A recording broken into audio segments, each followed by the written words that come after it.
হযরতে মাইজ ইবনে মালিক নামে একজন সাহাবী জিনা করছে। আল্লাহর নবীর কাছে এসে বলছি, ইয়া রাসূলুল্লাহ কাদ জানাইতু, আমি জিনা করে ফেলেছি। আল্লাহর নবী ফালতাফাতা, অন্যদিকে চেহারা ফিরিয়ে দিয়েছেন। আবার তিনি বললেন ওইদিকে ফিরে গিয়ে, ইয়া রাসূলুল্লাহ আমি জিনা করেছি। নবীজি আবার চেহারা আরেক দিকে ফিরিয়ে নিলেন।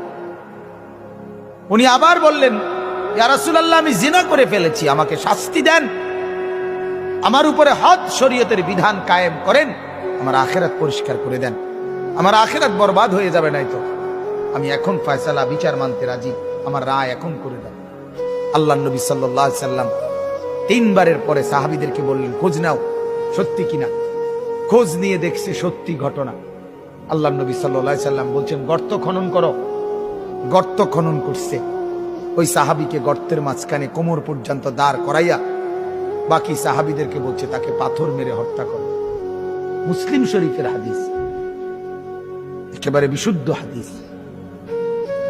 যখন পাথর মেরে হত্যা করছে তখন পাথরের আঘাতের কারণে ওনার শরীর থেকে রক্তের ছিটা একজন সাহাবীর গায়ে আয়সা লাগছে।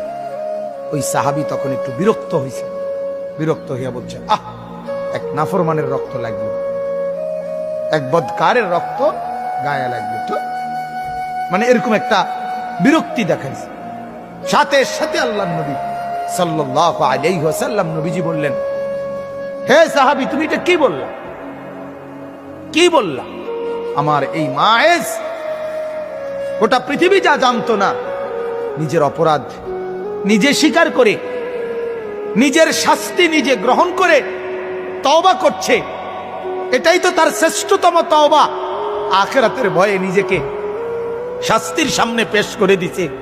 আল্লাহর নবী তখন বললেন, লাকাদ তাবা তাওবাতান। আরে সাহাবীরা শোনো, আমার এই সাহাবী এই মুহূর্তে এমন তওবা করছে, এটা তার এমন তওবা, লাউ কুসিমাত জামিউল আরদি লা ওয়াসাত।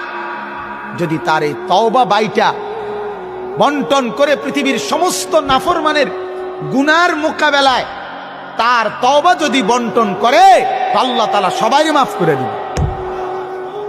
তার তওবা এত ভারী, কারণ সে তো নিজের অপরাধ নিজে কি করছে, স্বীকার করে নিছে।